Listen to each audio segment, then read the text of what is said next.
Salut à tous, c'est Steven et aujourd'hui je vous présente un accessoire plutôt original et vraiment sympa à avoir sur iPhone, l'objectif Holoclip. Ça existe déjà depuis plusieurs années, mais ce modèle que j'ai entre les mains c'est le tout nouveau de 2013, il est sorti il y a quelques jours et c'est le fameux 4 en 1. Avec un seul accessoire, vous aurez la possibilité d'avoir 4 objectifs différents. Un grand angle, un fisheye et 2 macros en x10 et x15. Donc ça va vous permettre de prendre des photos beaucoup plus originales avec l'iPhone.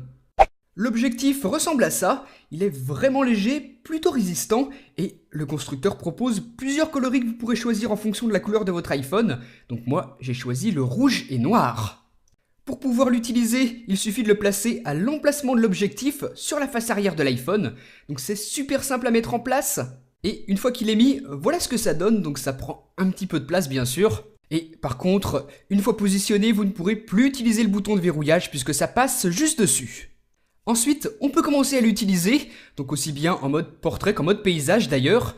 Et là je suis dans l'application appareil photo, l'application native d'iOS, et vous voyez que sur l'Holoclip c'est le mode fisheye qui est utilisé. Voilà ce que ça donne. Donc là, c'est un autre exemple de l'effet qu'on obtient lorsqu'on utilise le mode fisheye sur l'Holoclip. Donc là, j'ai pris la photo en extérieur, juste devant chez moi, donc vous pouvez voir ce que ça donne. On a vraiment l'impression, comme son nom l'indique, fisheye, œil de poisson, d'être à l'intérieur de l'œil. Le fisheye élargit les angles à 180 degrés, donc la distance focale est plus courte et ça vous donne des clichés de ce genre. Les lignes sont courbées et là vous pouvez bien voir la différence lorsque j'ai pris ma voiture en photo. Sur la gauche, le fisheye n'est pas utilisé, je n'ai pas bougé et sur la photo de droite, vous voyez ce que ça donne lorsque j'utilise le fisheye de l'Holoclip. Donc ça, c'était pour le mode fisheye et maintenant si je retourne l'Holoclip, je passe à un autre objectif de ce 4 en 1 et là ce sera le mode grand angle. Première photo, je l'ai prise sans l'objectif et sans bouger, j'ai pris celle-ci avec l'objectif cette fois, donc vous voyez que la différence est vraiment flagrante. Le champ est beaucoup plus large. Donc cet objectif grand angle de l'Holoclip est vraiment pratique lorsqu'on manque de recul. Et si vous faites des photos en extérieur, je pense par exemple à ceux qui font de la montagne, ça peut vraiment être magnifique. Ensuite, en dévissant l'un des objectifs, donc soit le grand angle, soit le fisheye, juste en dessous vous allez retrouver un second objectif. Donc c'est là que sont placés les deux objectifs macro. D'un côté vous avez le x10, de l'autre vous avez le x15. Donc vous dévissez un côté et ensuite vous le remettez en place. Ça fonctionne exactement comme tout à l'heure. Vous le placez sur votre iPhone et voilà ce que ça donne par exemple. Ça, je trouve que c'est vraiment le mode le plus impressionnant. Là, c'est un clavier de portable et ici, ce sont des toiles d'araignée entre du bois. Les détails sont impressionnants. Voilà ce que ça donne avec une pièce de 2 €. Donc que vous soyez en intérieur ou en extérieur, les résultats sont plutôt spectaculaires. Donc tout ça, je vous le rappelle, fait avec un iPhone, regardez. Donc là, je suis en train de filmer pour vous montrer que ça fonctionne aussi bien en mode photo qu'en mode vidéo.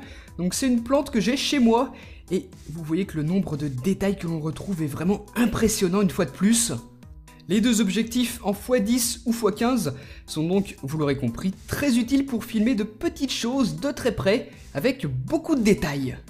Petit comparatif maintenant, donc là j'ai photographié un trombone sans l'objectif et là je l'ai pris une nouvelle fois sans bouger avec l'objectif x10 cette fois et vous voyez que la netteté est très différente, donc c'est à ça que sert cet objectif macro.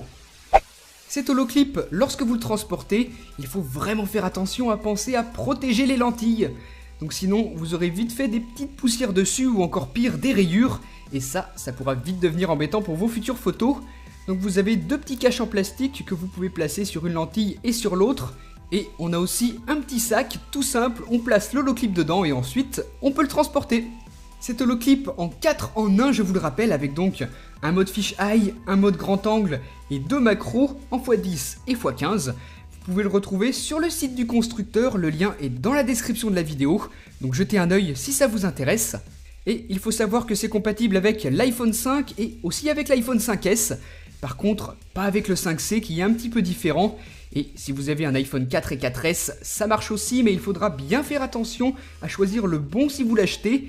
C'est un modèle différent de celui de l'iPhone 5 et 5S. C'est normal puisque le design de l'iPhone a évolué. Pour ce qui est du prix, vous pourrez l'acheter pour 70 $ sur le site du constructeur. Donc ça nous fait en gros 50 € auxquels il faudra rajouter 4 € de frais de port. Bien sûr, vous ne pourrez pas obtenir les performances d'un objectif qui coûte plusieurs centaines d'euros.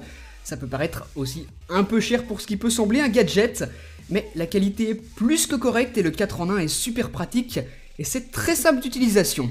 Avec cet objectif, vous n'aurez pas besoin de passer du temps à l'installer ou même à faire une configuration quelconque.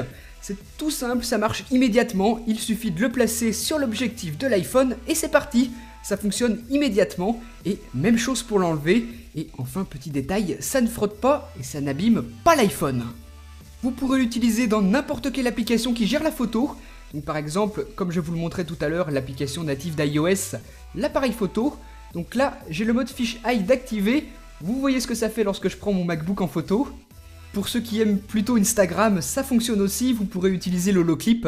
Et là, ça peut vraiment être sympa puisque vos photos seront très différentes de celles des autres utilisateurs. Ça pourra vraiment donner des effets super sympas en fonction des filtres photos que vous choisissez. Si vous faites plutôt de la vidéo avec Vine, ça peut être sympa aussi. Et enfin, Holoclip propose sa propre application sur l'App Store. Elle est gratuite, donc vous pouvez y jeter un œil si ça vous intéresse. Elle propose pas mal de réglages supplémentaires avec notamment cette fonction ici qui permet de séparer les réticules du focus et de l'exposition. Donc pour faire des photos un petit peu plus poussées que ce que propose l'application iOS native. Donc si vous prenez beaucoup de photos et de vidéos avec votre iPhone, c'est un petit plus qui peut vite devenir indispensable, surtout si vous partagez beaucoup de vos photos sur les réseaux sociaux. Ça se transporte super facilement et vous l'avez vu, ça se place en quelques secondes. Avec ça, vos photos seront vraiment originales et ça, c'est plutôt cool. Donc en tout cas, voilà pour cette présentation de l'Holoclip 4 en 1, le tout nouveau de 2013, sorti il y a quelques jours comme je vous le disais tout à l'heure. Donc si vous êtes intéressé, le lien est dans la description de la vidéo. Donc dites-moi ce que vous en avez pensé dans les commentaires et à très bientôt pour une prochaine. Salut!